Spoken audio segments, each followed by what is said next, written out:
Shri Ganesha Sharada Gurubhyo Namaha Ramaya Ramabhadraya Ramachandraya Vedase Raghunathaya Nathaya Sitaya Pataye Namaha. Welcome to all for this session on Ramayana to chapter 44 of Yuddha Kanda.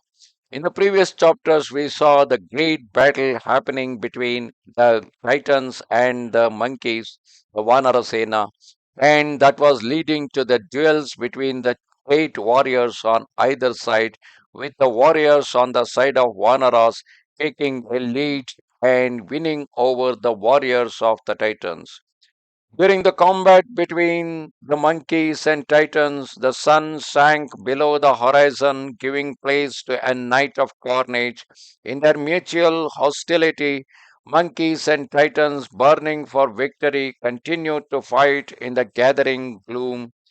Or you at because it is already getting night and they were unable to recognize each other, so they went on asking, "Are you the Titan?" asked the monkeys. "Are you the monkey?" questioned the Titans, and struck at each other in the darkness. "Strike, kill, come here, why flee now?" Could be heard in that appalling struggle. Clad in mail, the Titans, their dark hue intensified by the impenetrable gloom, resembled hills covered with woods abounding in phosphorescent herbs, and transported with anger, bounded forward in order to fall on the Plavangamas and devour them. Those hurled themselves on the horses with golden plumes and the banners like unto tongues of fire, and with indescribable fury tore them down with their sharp claws.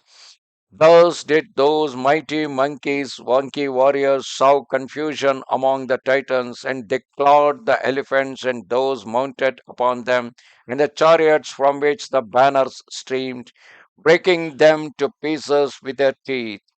Full of fury, Lakshmana and Rama, with their arrows resembling venomous snakes, pierced the foremost of the Titans, both those who are visible and those who are invisible.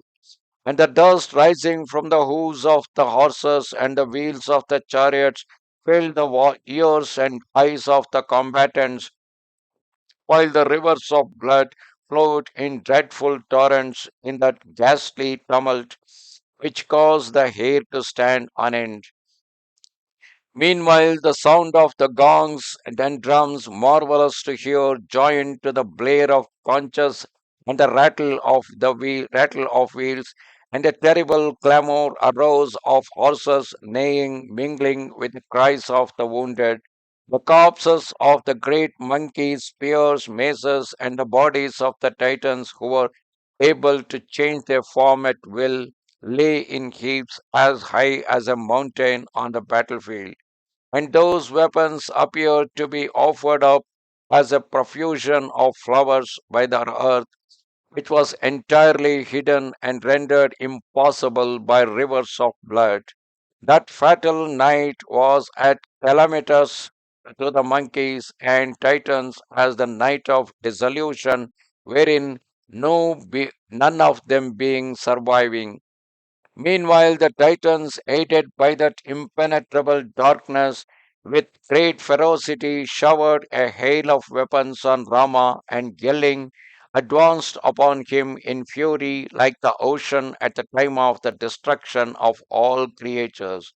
And Rama, in the twinkling of an eye, with six shafts resembling tongues of flame, struck down six titans, the indomitable Yajnashatru, Mahaparshva, Mahodara, Vajradamshtra of colossal stature, and the two emissaries, Tuka and Sarana.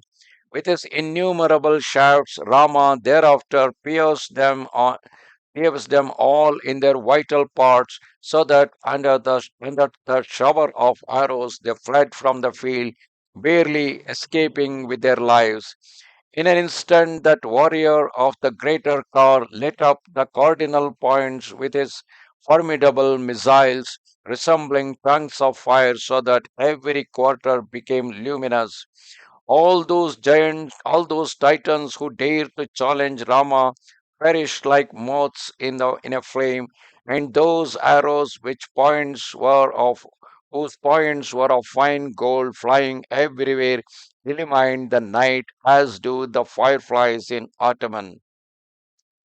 The cries of the Titans and the roll of drums increased the horrors of that night beyond imagining, and in that terrible uproar which re-echoed on every side, it seemed as if the Mount Trikuta was emitting confused murmurs from its innumerable caves.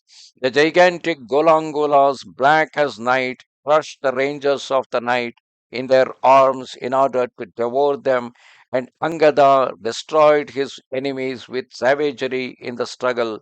Then Indrajitha, after that monkey had slain his steeds and charioteer, overcome with fatigue, made himself invisible and vanished. From this feat, Vali's son, worthy of being honored, was lauded by the gods and rishis, as also by the brothers Rama and Lakshmana, all being aware of the prowess of the mighty Indrajitha in war. Witnessing his discomfiture and beholding that high-souled one, were elated, and in that height of joy the monkeys with Sugriva and Vibhishana, seeing the enemy's defeat, cried out, "Excellent, excellent!" Meanwhile, Indrajitha, who had been overcome in the duel with Vali's son of redoubtable deeds, was seized with violent wrath, rendering himself invisible by virtue of the boon he had received from Brahma. That wicked wretch, who was exhausted by the fight, transported with anger, loosed some sharp arrows bright as lightning on Rama and Lakshmana. On the field of battle, in his rage, he pierced the limbs of those two Raghavas with formidable shafts resembling serpents. Enveloped by illusion, he sought to confuse them in the struggle, and invisible to all beings through his magic arts, that ranger of the night bound those two brothers Rama and Lakshmana with a network of arrows. Then the monkeys beheld the two warriors, those lions among them, enmeshed by the serpentine darts of that furious Titan, not being able to overcome those two princes in his manifest form, the son of the king of Titans in his perversity had recourse to magic in order to make them captive. Thus come to the end chapter 44 of Yuddha Kanda in Ramayana. Namaste Sharada Devi Kashmira Puravasini Twamaham Prarthaye Nityam Vidya Danancha Dehime. Goodbye.